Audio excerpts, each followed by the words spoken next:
Hi guys, in this video, I'll be showing you how to change your clan name in Clash Royale. First, make sure that you have logged in inside the game, and then after logging in, you just need to click the clan icon that you can see here. After clicking this, click the clan tab. This will show the information regarding your clan and also the members inside your clan. Now I want you to click the gear icon here, and then as you can see, this is the details for you to modify in your clan. If you want to change your clan name, you just need to click the clan name. And unfortunately, that is not possible.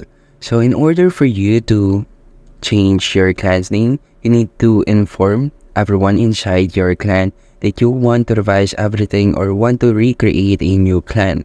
In this clan, you will be changing the name of your clan or your past clan. So make sure to invite everyone who is past members of your clan, and that's it.